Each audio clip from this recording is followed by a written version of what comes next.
Excellent. Well, good evening, everybody. It's lovely to see you. We are here to talk autumn festivals, and we've got lovely Helen and the lovely Abby, both coincidentally from Farnborough, who are going to come and share a little bit about what their churches are doing and have been doing. But before we get going, shall I just pray? Lord, I thank you for some time together this evening, just to think to the season ahead and how we might best engage people with the opportunities that autumn affords us around harvest and Halloween alternatives, and then looking forward to Remembrance. Lord, I just pray that this would be a really good hour, that we can share our kind of thoughts and questions, and that the people who are sharing with us would, just kind of inspire us in our thinking. Amen. Brilliant. We were just saying how September's kind of hit us all like a train, and thinking ahead and planning. I certainly feel like that. Thinking ahead and planning ahead is kind of tricky. Good evening, Linda. Hello.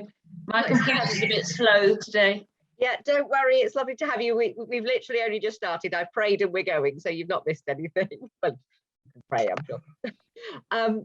And if we kind of look at what's going on with COVID, lots of us are opening up and in many senses going back to normal. And yet the government are telling us that we don't really know what's going to happen with the virus over the next few months. And that also makes planning really difficult.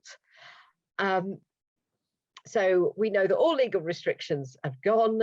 And so the onus on us is now to carefully risk assess anything that we're doing, which I know makes it really difficult, and probably even more difficult than it was when there were some clear guidelines we could follow, when there kind of aren't any guidelines, but we need to risk assess things. And the level of risk you take is kind of going to depend on how you feel, how your congregation feel, how your volunteers feel, and probably what case rates are doing in your local area. I'm just kind of encouraging people to be nice to each other in this, because different people are going to end up doing different things, and that's okay. And we're just going to need to be really gracious to each other as we kind of continue to navigate what is actually really tricky. Just as a quick reminder, and you know all these things, but when you're doing your risk assessments for whatever you're planning for any of these festivals, the things you really want to think about are ventilation, or doing stuff outside. That seems to be the number one thing that stops this virus spreading, is lots and lots of fresh air. So think about your spaces. If you can hold something in a big drafty church or a small church hall where the windows don't really open, pick a big drafty space. Or if you could do stuff outside. So ventilation, crowding and huddling, particularly inside. So just kind of think about how many people you can get in your space, and is what you're doing going to encourage them to kind of all huddle together, or is it sort of going to encourage some more distancing? Face coverings is no legal requirement at all. You'll know what you're doing in your Sunday services. You know kind of how you're navigating that with your people, but certainly something that needs to be in your risk assessment. Numbers, I just mentioned. And back to face covers. The government say they're still recommended where ventilation is poor or distancing is unlikely. That's kind of what the government are saying, is no legal requirement, but recommended where you can't get loads of fresh air, or it's likely that people are going to be quite close together. Hand hygiene and cleaning and all those things you're going to think about, and food and drink. If you want to serve food and drink, absolutely we can. How can you do that in the safest way possible, with trying to avoid lots of people touching the same things? So it's so much safer for one person to pour drinks than everybody to be helping themselves to the same milk jug. Those are just some of the things you're going to want to think about in your risk assessments of whatever it is you're doing. I've had 2 churches this week who phoned me up, who said, we did something on Sunday, somebody's phoned us up, they were positive to COVID. I'm really thankful that we had all the windows open, or I'm really thankful that the leaders of that children's group were wearing masks. We got Marcus. Let's let Marcus in. We've just got to really carefully risk assess stuff. Anyway, on to the good stuff, because we can do much more this year than we could last year, and we're here to share ideas. So first up, I've asked Helen Smith, who's, let me get her title right, the Family and Schools Minister. Am I right, Helen? Yeah, lovely. At St Peter's in Farnborough, just to tell us what she's been doing last year and what they're planning for this year, because I know she did some really exciting stuff. I'm actually going to highlight Helen. Let's put her on speaker. There we go. Helen, say something and then you'll pop up on my screen. Excellent. Hi, Helen. So do you want to tell us what you did last year? Because I know it was quite exciting. Yeah, sure. So in the past, we've always done a light party on the 31st of October. And for the last kind of couple of years, we'd been talking about like how we could make that more open to kind of non-churchy families. It's always been really well attended by churchy families. But it's never really had any draw to non-Christian families, despite us having like quite good links with our schools. And I think basically the problem was that families want to go trick-or-treating on Halloween and they don't want to come to the light party. And you know, that's fine in itself, but just as a whole church, we'd been thinking about how we could like turn around our kind of in events and make them out events. So we'd been kind of throwing around some ideas for the last couple of years and never got anywhere. And then COVID was a happy coincidence for us last year, because it really meant that we couldn't do a light party in church. We were in that like the thick of really, really strict kind of guidelines. And so we had this, I basically dreamed this dream of something, and the rector said, yeah, go for it. And because there was no groups running or anything, I had the time to kind of just go for it. And so we turned our light party into a light trail. The concept was quite simple, really. We found 6 places around our parish that we were going to put gazebos, and they would become our like light stations. Last year it was a mixture of kind of like green areas, so we used the local park. There's a couple of like green grass patches, just, you know, like on junctions of roads where you get a triangle of grass. And then some families who lived in the parish would use their driveways if they happened to be in a kind of good passerby location. So there were 6 of those, and they were kind of all going to be the starting points of the trail. So because of COVID, we had to think of a way to minimise crowding. So anyone that was joining the trail could start at any one of those 6 locations. And when they started at one of those locations, they got given a goodie bag, and the goodie bag had loads of chocolate in, because from doing light parties in the past, actually my first ever light party I ran at St Peter's, I said to one of the children, did you enjoy it? And he said, it was a boy, a 7-year-old boy, just to put some context in there. He said, it was really fun, but I didn't get as much chocolate as I would if I went trick-or-treating. And I was like, fair point, note to self, more chocolate next year. So we just encouraged the congregation to bring those big tubs of, like celebrations and heroes and whatever, they're all in the shops already. So I think we had about 40 tubs of those, which we shared into individually packed goodie bags for them. A couple of handfuls each. So they had one of those, one goodie bag each for each child with some chocolates in. It had a glow stick in, the ones that you snap and put around your wrists. And then it had a map trail card in it. So we did get these properly designed, but that's just because of time, really. I probably could have done it myself. And then so it was kind of an A5 folded card, and in the middle there was the map with the trail on. So the little orange dots are the different locations where we had those starting points. And what they did at those points, they basically, the plan of the trail was that they would go round from the dots, and on the other side they collected stamps from those. I don't know if you can see, there's actually circles on this page, and they collected a stamp from each location. And then at the bottom there it says, note here, basically if you collect 3 stamps, then you can come back to church for a free hot chocolate. And again, because of COVID, that was all takeaway. And we actually, because we weren't, this is maybe a little bit on the edge, because we weren't allowed to provide refreshments, we got a catering firm in to do it for us. That might be a little bit edgy, but it was her risk assessment. She was hiring our premises. Anyway, so that, so they had a free takeaway hot chocolate. And then between the locations, because our parish is quite spread out, and we kind of had some key areas where we wanted to be in, like there's a big flat development that we don't have a lot of contact with because we're kind of like, you know, in the rich bit of Farnborough. We wanted to be in that flat development. That kind of pulled us out one way of our parish, and then there's another development that we really wanted to be in. So it was quite spread out.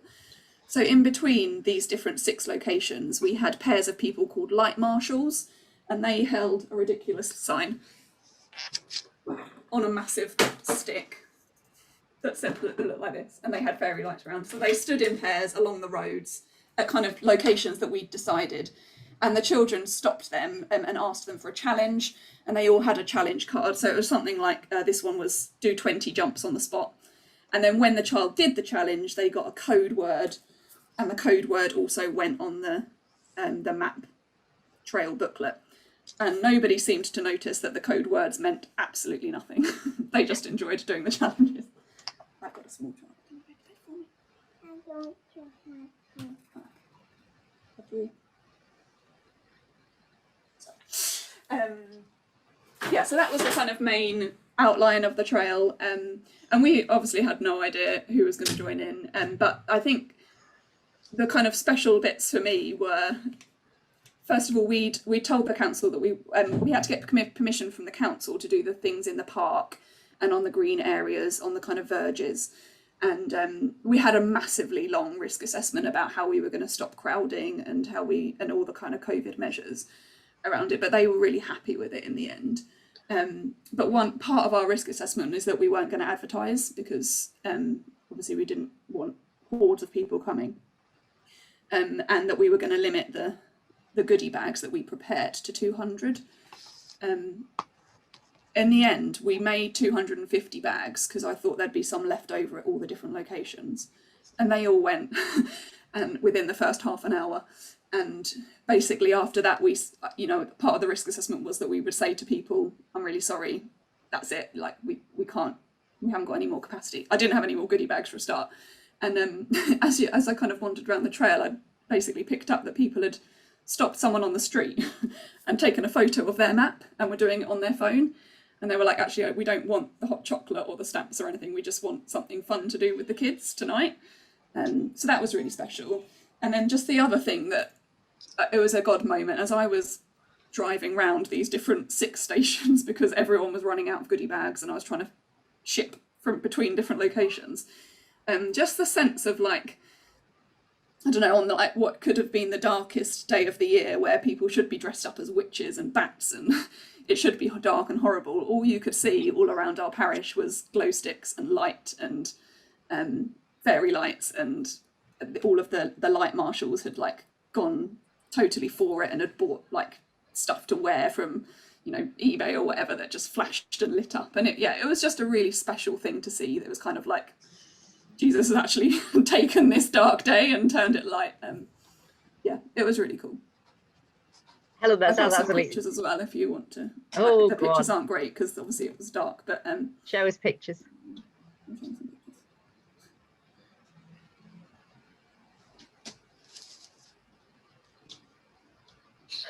There she is in her full glory. So that's me with a light trail. So all the volunteers came to church to pick up their light trail, and then they went and stood in their locations. That's one of the gazebos. That was on the flat estate that we had. That one of the locations people started at. And that was another gazebo in another location that people could start at. That was one of the light marshals, so he'd bought like light up juggling balls. And the point of the light marshals as well is that they could direct people along the path so people could kind of see the route a bit easier.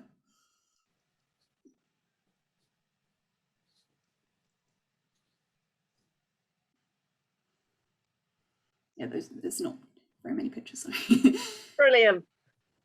Thank you, I Helen. think just finally, some of the things that like we've learned from last year that we're going to tweak for this year is that the common areas, so the patches of grass and the parks, worked much better in terms of people feeling more open to be there. So we're going to dispense with all of the driveways this year, because I think it obviously just feels like someone's house. And even though it's a thing, they tend to be like off onto a little street a little bit. And also I was just really cautious that like I say, like a lot of our parish is very middle class and well off, and so these houses were big. And so I didn't want that to be a barrier for people to feel like our church was kind of just for wealthy people. I'm probably overthinking that, but and then there was just one incident in the park that we had because it was dark, a group of teenagers that wasn't terribly safe, so we're going to ask if one of the community support police officers can come and be with us in the park this year. And then the other kind of, we'd love to develop the hospitality side of it at the end. So we really found that the people that had come back up for the hot chocolate, and I think the caterer served 350 hot chocolates. I told her it was going to be 200. She wasn't very impressed.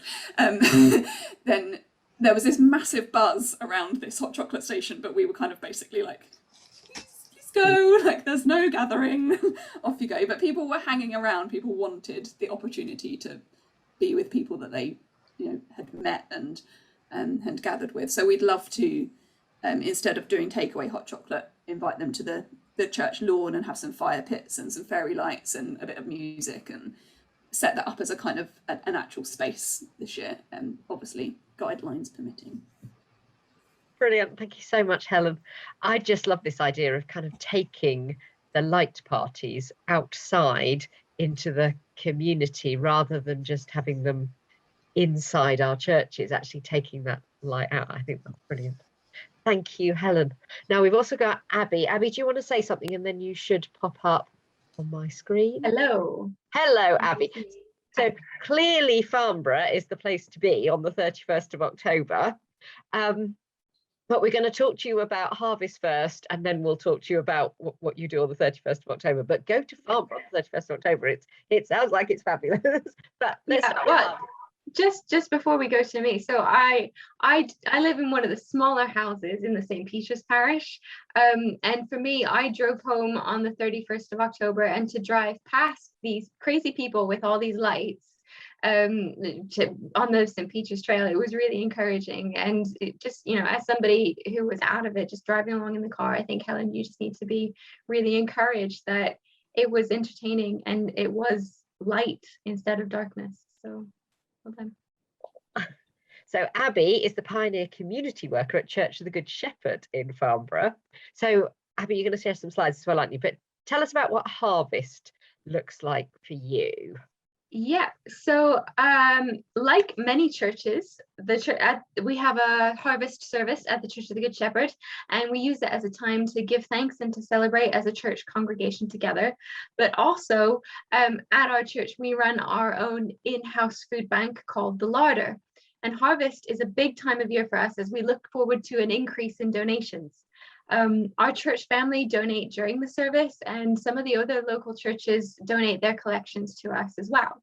But Harvest for us is a wonderful time to encourage our local community to think about what they have and to give thanks. And the Larder Food Bank received many donations from local groups, such as the Scouts or the Lions, but as well as the collections taken at the local schools. Now, we are still, I think, the #1 most deprived parish in the Diocese of Guildford is the Church of the Good Shepherd. But I'm sure that you will be as encouraged as I am to know that even the families who have used the food bank, who have needed support from the food bank throughout the year, are still keen to contribute the donations and give what they can. And it's just a really great day and a really great time to be part of this community. Another outreach project we support is locally, we have the Holy Community Garden, which is a garden project set up to build relationships between the local English and local Nepali communities. and the garden grows produce for the local community, and it's really amazing the amount of stuff that they grow. But each year we have the Holly Community Garden Harvest Festival. Say that 5 times fast.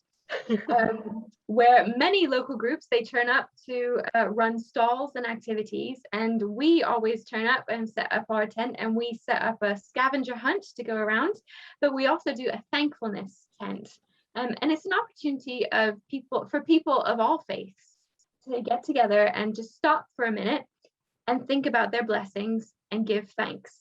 And we offer prayer if it's wanted, and really try and encourage that focus on blessings and what we've been blessed with at Harvest. So I'm just going to share a couple photos about Harvest. So that's our kind of traditional front of the church service display. But as you can see, hopefully, come on. Maybe not, maybe you can't see. There we go. We have lots of donations that come in, and then we have to date all the tins and everything. We've got wonderful volunteers who help out. And these are the bags from one of the school's donations. So, you know, every little helps, to quote Tesco. But, you know, these are all from people in our local parish, and it's just amazing to see what they contribute. So this is the Thankfulness Tree that we did a couple of years ago. You can see there's somebody there writing down something that they're thankful for and putting it on our Thankfulness Tree. And yeah, it's a really good display and a really good community thing, just to see what other people are thankful for. Brilliant. I love that. I love the kind of piggybacking onto the community event with something that's just so accessible. Yeah, that lovely Thankfulness Tree. And I think it's wonderful that it isn't just about your church giving to the local community through the food bank, but actually the people who use the food bank also wanting to kind of give back. That's lovely. Can we move on to 31st of October? So tell us what you do, because I know. So on the 31st of October at the Church of the Good Shepherd, we've gone through what activities do, you know, we've gone through various different forms of activities, but one that's stuck for the past 4 years is Sandhill Lights Up. So the road that our church is on is named Sandhill, and we light up our community by covering our church with fairy lights and giving out free hot chocolates to everyone who walks past and wants one. So kind of wish I'd gone first, because we did start this first. But our slogan is, don't be afraid of the darkness. And it's a chance for us just to be a source of light and hope and positivity on a night that is not often associated with that sort of thing. I encourage my volunteers to dress up, and everybody comes along in fancy dress and silly outfits. I take the opportunity every year to dress up as Supergirl, because why wouldn't you? And so along with the hot chocolate and the squirty cream and the marshmallows, we also have some sort of reflection or craft or activity, and some party bags with glow sticks and sweets, and a booklet, or a leaflet all about Jesus, light of the world, and some information about the upcoming events at our church. And over the past 4 years, it's become a regular stop for many families who are out trick-or-treating. And it's also a friendly opportunity for people with young children, because we do have those relationships with the schools, so that you get the young ones who might be afraid of going out in the darkness, and actually they can come to our church at 4 o'clock and they know that it's still going to be light, and we know that there's going to be Supergirl there and all these light glow sticks. So, but also families who don't want to take part in Halloween, but they want their kids to be able to do something. One dad I spoke to says, well, I come to church twice a year, once at Christmas and once at Halloween. So my goal in life is to find something else that he'll come to church for. But what I love most about it is just that face-to-face conversation and seeing people and speaking to people. Some members of the community don't even know that our building is a church. So to see an active group of people outside the front can be very interesting, and we do our best to be inviting. And I do have some more photos, so I will hopefully go ahead and there we go. So you can kind of see the front of our church there. That's me as Supergirl. Because, that was last year because I had to wear my mask. Yeah, so you can see we've got all our hot chocolates going out. We've got a big group of people, lots of lights. This was some of the activities we did where you made your own lantern, and the kids loved it. They thought it was really fun. We do have pumpkins, and we do let the youth carve all the sorts of positive notes in our pumpkins, which is fun. And there you can see that was one of the first years we did where we didn't have as many lights. We do have more lights than that now, but yeah, it's exciting. That's fabulous. Anything else you want to say, Abby? So we are hoping and planning to go ahead with Sandhill Lights Up again this year. Last year was weird because of COVID. So we gave out party bags with instant hot chocolates because we weren't allowed to serve hot drinks. And I think that was actually the night that Boris announced the second lockdown. I think that was what I heard. Anyway, but if the community is out and about, then we'll be out and about, and we will be there, and we will cover our church in lights and our parish in prayer, knowing in faith and in Jesus that we don't have to be afraid of the darkness. Amazing. Thank you, Helen and Abby, for kind of sharing. And again, that getting out into the community and using these opportunities to really engage the community, I think, is kind of coming through strongly. We're going to move on, and I've got a church to talk about remembrance. Now, I've got Chris Bessant from Hazelmere, and unfortunately they couldn't come this evening, but I pre-recorded Chris and his wife Sophie talking to me earlier this week about what remembrance looks like in Hazelmere. So I'm going to attempt to share my screen and hopefully press all the right buttons, show you a video.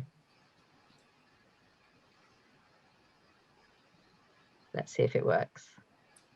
Yeah.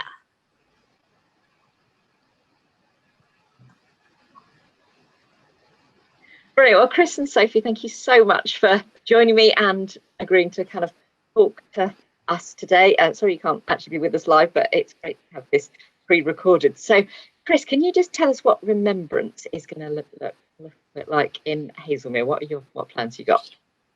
First and easiest thing to say, it will be radically different from last year, which was about as thin as it can get. We really didn't do anything last year, save for videos, which was always was possible. I've been in the parish 2 years, so 2019 remembrance was a normal remembrance before the pandemic. So I'm going to go back and describe what happened there. Very much is a kind of town churches together event. We have a town council here in Hazelmere. They take the lead on sort of pulling all the bits and pieces together and the logistics. And I have a large part in the content. So very broadly speaking, on Remembrance Sunday in the afternoon, there will be a pretty big civic service in St Bartholomew's Church here, which I shall lead and preach at. That is a sort of service of the word, but with a number of speeches. That will conclude with a fairly sizable march from the church down to the town. Hazelmere is blessed with a wide high street. It's a kind of market scale high street, really. So we can get quite a lot of people there, with the council offices at one end, literally in the middle of the road, on a kind of like on an island, and then the War Memorial in front of it, a grassy area. And 2 years ago, I stood there more or less with a megaphone, as it were, and sort of bellowed at about 2,000 people in the high street. And we sang one of the remembrance hymns. I think it must have been Eternal Father, Strong to Save, or something like that. And then there was some responses. And so what you've got there in this great parade is all of the uniformed organisations. We've got both Army and Air Cadets, all the school-related staff, guides, scouts, and every sort of flavour and age range of all of that. So it's a pretty big deal. So it amounts to quite a logistic thing, actually, and all the area roads that feed to the high street are closed down for a good hour or so, which will cause some pain for some people, I'm afraid. But I think one of the questions I've got for this year, and is not yet answered really, a lot of it comes from the content comes from a British Legion sort of direction. And I'm wanting to sort of hear something from the British Legion about a wider sense of Thanksgiving and remembrance that's going to draw in perhaps the opportunity to say thank you to public service people, supermarket staff, and everybody else who's just sort of gone the extra mile and taken a lot of frontline risk for us during the pandemic. Yeah. I haven't heard that yet. I'd like to do that. Whether or not the normal remembrance authorities will be happy for us to sort of slightly hijack remembrance that way, I don't know, but I will be asking, and I hope to be able to do that. So that kind of big community event, what sort of impact do you see that having? What was your experience 2 years ago, or what are you sort of hoping for from this one? It's a big fixture. I mean, everybody knows it. People stop on the street and watch, it's a big one. And they go back there is like refreshments as well. Yeah. And I just remember myself being part of it, how, people were doing their day-to-day business, actually stopped and then started to join in. Yeah. So, that was lovely to see. And just to see like the whole community just coming together. Mm-hmm. And it was, you couldn't hear a pin drop when through the silence. It was quite emotionally moving. Yeah. Because it's a churches together thing, there's a sort of a binding together which helps with that. We've done little or nothing with the other churches all the way through the pandemic. So we're talking about those sorts of things at the moment as we kind of work through the autumn period and up to Christmas. There's almost certainly going to be some things going on there as well. So it's going to be a bit of a remembrance plus this year, with a few ways to try to work out how that's best done. Yeah, brilliant. Thank you. That's sounds amazing. And I know that you've got churches together plans for a week or so before that. So Sophie, do you want to tell us what you're planning around Halloween alternatives? Yeah, well, I get quite excited because obviously around Halloween, I'm always very keen to give an alternative as a Christian person and offer an alternative to the community. And I've done 2 previous light parties which were just hugely successful, and my helpers and everybody just really felt God's presence, and to have all these children just learning and having fun, and so this year, we've got together with the 3 counties and St Stephen's Church, and I've just had a meeting, so I'm all buzzed up. So there's 6 of us, and we are planning. We're going to offer 2 light parties. We're going to be working right across the board, supporting, helping each other, and we're going to be offering a light party at St Bart's for years 1 and 5. And this will consist of where 60 children, we can probably accommodate. And what that means is that we will have activity stations. So children will go around in a group with an adult, and they will then arrive at an activity. It could be eating the donut, or we also have the spiritual side where we have a reflection time with them. We have competitions. So there's a bit of mix of spiritual, learning about Christ, and just having fun. So there's the fun and obviously the reflection element, and it really works well together. And we have mess, we have crazy outfits, and we have competitions. And then towards the end, they also have refreshments. So they have like tea, hot dogs and things. And towards the end, we all come together, and we have like a 15-20 minutes where we will give out prizes, thank everyone for coming. We will have a little prayer, maybe a little song or a little video. We're going to be doing, I think it's called The Ghost of Jesus, which is usually well known with some of the other churches. And so, the reflection is just, I'm full of excitement at the moment. So. Brilliant. And great to be able to work with others on it, I imagine. Really good. Yeah, it's going to be a big project together. Yeah. Really, as I said, we're going to really working across the board, sharing resources, sharing leadership, sharing finances. The 6 people that I've just had in my dining room, we're just full of excitement and ideas and craziness. Yeah. But Great. also, why are we doing this? Mm-hmm. I think this year, particular because the 31st is on a Sunday, it feels even more that we got to do this extra. Yeah. So maybe I will feed back on how we get on. Yeah, please. I would love to know. I would love to know. Now, you might not have quite got here in your planning yet, but have you kind of got any COVID contingencies up your sleeve, or have you not kind of thought quite that far yet? We've been thinking about if we couldn't be in, could we offer it outside under a marquee type thing? Yeah. So obviously we'll be watching very closely, and also if it came to it, I think we were prepared to even cut down the numbers and offer more. Yes, kind of just had, we are aware, and we also be kind of, following guidelines as well in a way of washing hands, and we've also talked about the activities on how we can make sure that they're not crossing over with each other. Brilliant. We've already started, in our planning, we have planned more for children to have fun, but instead of things like they all got stuck in together, they're kind of doing it more individually. Amazing. So we have got that in the background. Yeah, brilliant, because I think this year that's going to be we just don't, isn't it, to keep thinking about. Thank you. Keep it going, really. Yeah, no, thank you so much for sharing. I'm sure that's going to be incredibly helpful. Yeah.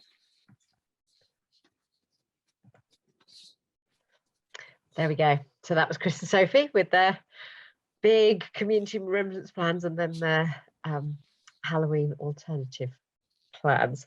I've got, which I will send you on an email tomorrow, a list of all kind of the latest resources with all sorts of links, resources that are kind of new or published this year. So you will get that tomorrow. So you'll just get all the links. But I just want to show you a couple of things that are new this year that you might find helpful. So I don't know if you've come across this, that we've got the Church Print Hub have got all sorts of little cards around the season of remembrance that you can kind of order to give out to people, and you can kind of personalize them with your own stuff. So they might be helpful. I don't know if anybody's come across Muddy Church, but they have all these resources for autumn and harvest for doing things outside. So they've got their pumpkin stuff and autumn adventure. They've got sort of colouring sheets. They've got light resources, treasure hunts, an autumn challenge. They are all free and downloadable. So they've got some great stuff. If you've not come across them, prayer spaces in school are wonderful for ideas for prayer spaces that can be used in schools or in churches with young people or with kind of intergenerational context. So they're really good. And the Church of England have got a whole set of resources around encouraging generosity and generosity week. So around harvest, that might be something you'll find helpful. But as I said, you will get that sheet with all the links emailed to you tomorrow, so you can kind of have a good nose around. Those are just the 4 that I kind of highlight, but there's much more on that. You've heard a lot of stuff, and we've got about 15 minutes left. Has anybody got any questions for Helen or Abby or me, or want to share what they're thinking and doing that might be helpful to others? I'll open up the floor. Linda, go for it. Yeah, I just share one idea that I've suggested and we're going to do for Harvest Festival this year. And that is because we're still having our main Sunday service in the church hall because our little church in Newhall is so small. We haven't had any flowers since we've been back in church. There isn't much point. It's used by the nursery all week, so we'd have to just clear them away. So what I've suggested our flower ladies might like to do, and they've jumped at the idea, is to do some posy arrangements for harvest, which at the end of the service, a few of us will distribute amongst the sick and the elderly and the bereaved in the parish. So we will get some flowers for harvest, and they will go to good causes. That's a really beautiful idea. Really lovely idea. Yeah, thank you, Linda, for sharing that. Stephanie, did you want to dive in? Just a very brief one. We do the Remembrance Sunday here as because the British Legion are within the parish. Again, we do the march. It's not as big as the town centre one. But this year, I think it was mentioned by Chris about giving thanks for other things, you know, for the people that have helped us through COVID and all the rest of it. But I was in London the other day, and there's an amazing memorial because Afghanistan is so much in the news at the moment, but there's a memorial which I'm going to get made into a banner because when we think of war, it's so easy to think of, you know, all the negative and all the rest of it, but on this memorial it has pictures of how people behind the scenes, like not just the aid that came in, but in Afghanistan, it's got a picture of them, the healthcare that was brought to the to the children. It's got a thing about the ladies being taught, which they weren't before, and it really moved me. And I thought, rather than focusing on all the negative about it, there is the other side where people, you know, receive things that they perhaps never had because of people that have come in. Don't know if I'm putting this clearly enough, but I was just so moved that within this atrocity, the legacy, there is still some amazing things that have happened with people that are not always on the front line. Does that make sense? So we're going to add that as part of our Thanksgiving, as well as giving thanks to National Health Service and, you know, the people that we've thanked who've helped all over the world through the COVID side of it. So it's going to be much broader than you know, just forces. Yeah, I think there are two things in there. I think Afghanistan at Remembrance this year is going to be really significant. Yeah. If ever you go up to London, you see this. It was actually built in 2015. But I haven't got them on me at the moment, but the pictures of this memorial, one side it has, you know, the soldiers, but on the other side it has, you know, like it's all in bronze, and it's showing you know, the soldiers talking to the leaders, and then, you know, these people giving children medicine, and these women being sat almost like a school. It's really amazing, and it's not to glorify war, but it's to show you that there is another side. Yeah.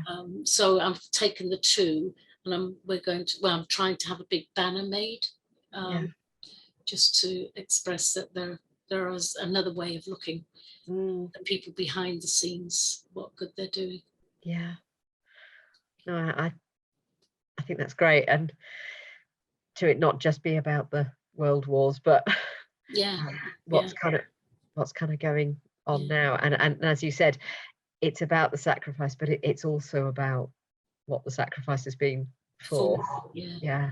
There was another where you see went to Highgate in the gravestones, and it really hit me. You see all the old gravestones, sort of 1700s, 1800s. And what hit me there was you see them all fading, and you see the, you know, the graves falling apart, some of them, and the stones. And I thought, what a message, you know, all these, when they're all engraved on stone, they thought it was going to be everlasting. But the names are not everlasting there, but they are everlasting in the Lord. Yeah. And so those things are the physical things that really jump out. So we're going to use that as well. Great, thank you. Anybody else want to share what they're doing, ask a question, inspire us with something?